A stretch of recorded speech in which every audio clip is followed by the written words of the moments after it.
Aloha. My name is Keiko Bonk. I'm running for House Seat 20, representing the communities of Kaimuki, Palolo, St. Louis, Manalani Heights, and Wilhelmina Rise. I ask for your vote. My husband Michael and I live in my grandparents' 100-year-old home in Kaimuki. We moved to Oahu 10 years ago from Hawaii, where I grew up and previously served on the Hawaii County Council. Since moving to Honolulu, I've worked as a community organizer and advocate and educator, specializing in environmental protection, social justice, and economic development issues. My husband is a psychologist and sociologist who works for the Honolulu Police Department and also has a private practice. In my career, I have fought to preserve rural lands, stood up for civil rights, initiated investigations into government corruption, passed innovative legislation to protect our natural resources, and worked to create our nation's first marine monument, Papahanao Mokuakea. Most recently, I've been fighting for the protection of our nearshore reefs and for Hawaii's many endangered species. As a Hawaii County Councilwoman, I fought for economic opportunities for the sugar plantation workers who lost their jobs and for Native Hawaiian rights. I continue to fight for the rights and needs of Hawaii's working people. I believe all Hawaii's people deserve a good education, meaningful work, quality health care, and opportunities for recreation and creativity. I decided to return to electoral politics in this election because of what my opponent, Calvin Say, tried to pull in the 2012 legislative session.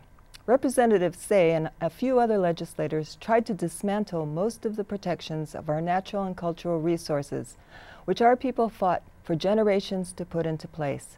My opponent steered a calculated effort in the legislature to dismantle these environmental and cultural protection laws and eliminate public input.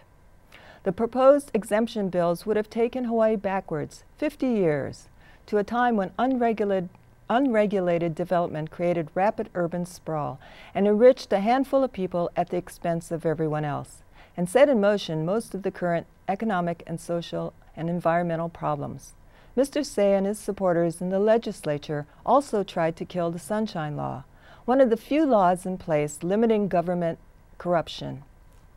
The Sunshine Law mandates open and transparent government meetings and limits backroom deals. My opponent, Calvin Say, is funded by large corporations such as tobacco companies R.J. Reynolds and Philip Morris, alcohol companies like Anheuser-Busch, large banks and financial institutions such as Citibank and J.P. Morgan, insurance companies, giant agribusiness corporations such as Monsanto, gigantic communication companies like AT&T and Verizon, and land speculation companies like Red Hill, Castle & Cook, and Alexander and Baldwin. These companies have only one mission at our legislature, that is to maximize their corporate profits, often at the expense of small businesses, local communities, and our natural environment. As an elected official, I have never taken corporate money. This has made it harder to get elected, but has left me free to represent ordinary people of Hawaii. If we are to free our government from the control of large corporations, our politicians must not depend on them to get elected. We can reclaim our democracy and rebuild our communities, our economy, and our government. But first, we must stand up for ourselves as free and independent citizens, unbeholden to the traditional power brokers. We need to do things differently if we are to realize our vision of a just and truly sustainable society. We can create diverse economic opportunities through local small businesses. We can develop quality care for our aging, better education for our young, and quality health care for all. We can care for our natural world and treat it as the precious inheritance that it is. We can cultivate fresh food in Hawaii and prioritize residents of Hawaii. But first, we must stand up and declare our independence from the old system of corruption and backroom deals. All of these things are possible if we come together and stand up as free and independent citizens working together to solve our collective problems. I promise to stand with you in this struggle, and as such, I ask for your vote for me as your representative for District 20 of the Hawaii State House of Representatives. Mahalo nui loa.